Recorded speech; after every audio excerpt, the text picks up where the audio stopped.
Hello, friends, and welcome back to the nursery. I'm the Reading Dad, and on this episode, we're going to be reading a Disney Mickey Mouse 5-minute Christmas story. Our first Christmas story is going to be Mickey's Christmas Carol. So let's get started. It was snowing in London on Christmas Eve. Ebenezer Scrooge, the richest man in town, hurried towards his office. "Merry Christmas!" someone shouted. "Ah, humbug!" Scrooge muttered. He didn't know why everyone had to be so cheerful on Christmas time. When Scrooge reached the door to his office, he looked up at the sign. It read, "Scrooge and Marley." But Marley's name was crossed out. He'd been dead for 7 years. Scrooge and Jacob Marley had tricked people who didn't have much into giving them money. They had gotten very rich and hadn't cared that they'd been unfair. Scrooge cackled as he thought of all his money.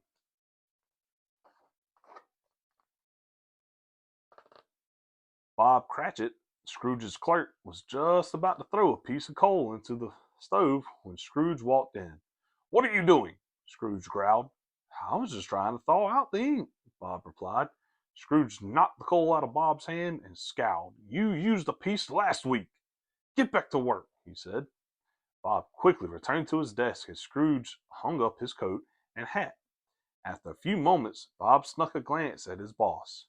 Then he said, "Speaking of work, Mr. Scrooge, tomorrow's Christmas, and I was wondering if I might have the day off."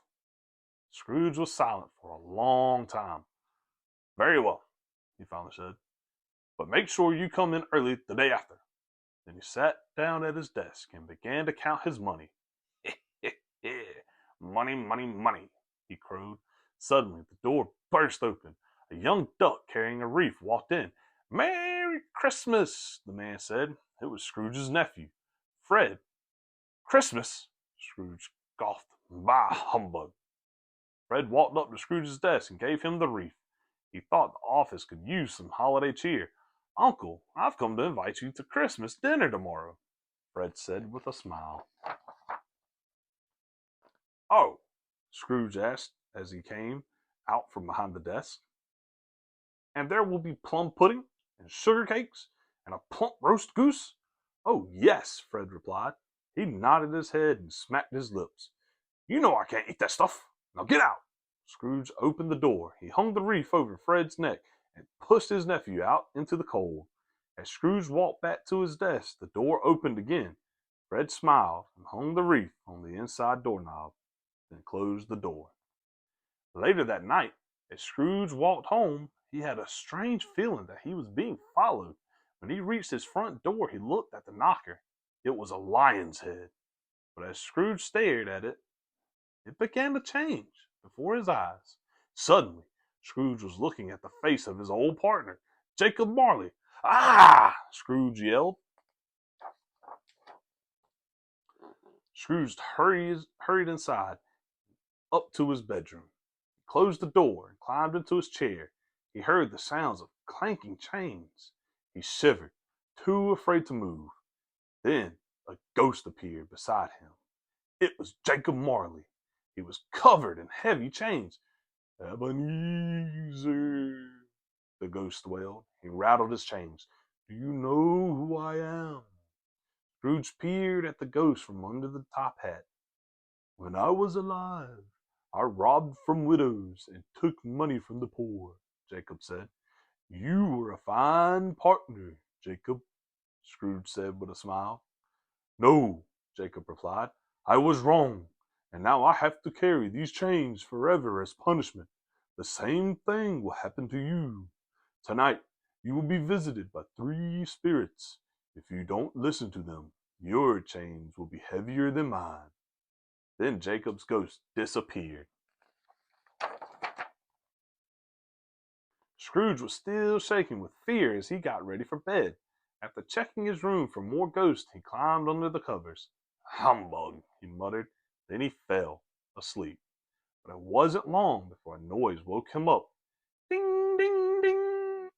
His clock bell was ringing. Scrooge opened his eyes to find a little cricket in the top hat on his bedside table. "I am the ghost of Christmas past," the cricket said.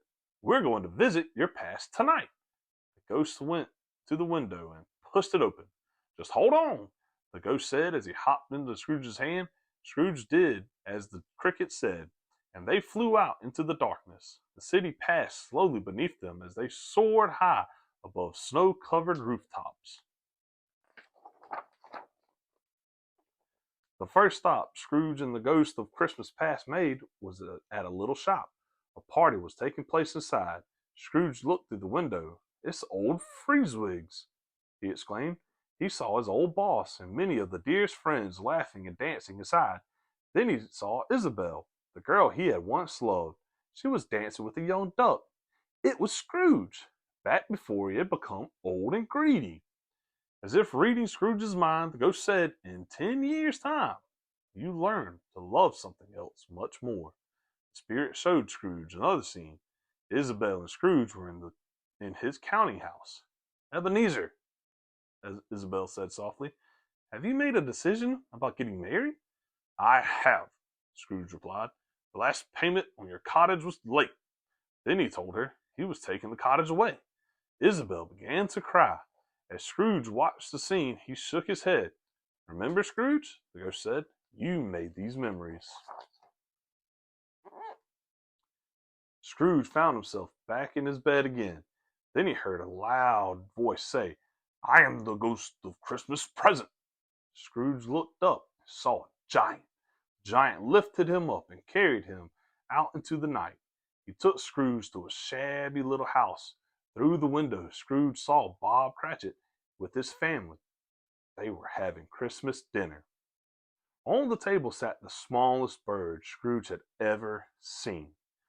"Surely they have more food than that," he whispered. Then a small boy hobbled into the room on a crutch. His name was Tiny Tim. Tiny Tim looked at the meal on the table. "We must thank Mr. Scrooge," he exclaimed. Scrooge turned around to ask about Tiny Tim, but the ghost was gone. Scrooge was all alone in the graveyard. Suddenly, he saw a dark figure. "Are you the ghost of Christmas future?" Scrooge asked. The ghost was silent. He pointed to a gravestone. Scrooge saw the Cratchit family without Tiny Tim. They were near the grave, crying. The spirit pointed to an empty pit. "Whose lonely grave is this?" Scrooge asked. Then he realized it was his. "I can change," Scrooge cried. "Let me change." Suddenly, Scrooge was in his bed again. He ran to the window and looked outside. The sun was shining, the streets were covered with snow, Christmas bells were ringing. "It's Christmas morning!" he cried. The spirits had given me another chance. He pulled on his hat and coat and ran outside. "Merry Christmas!" he called to everyone he passed. He saw his nephew Fred on the street. "I'm looking forward to that wonderful meal of yours," he called as he ran by.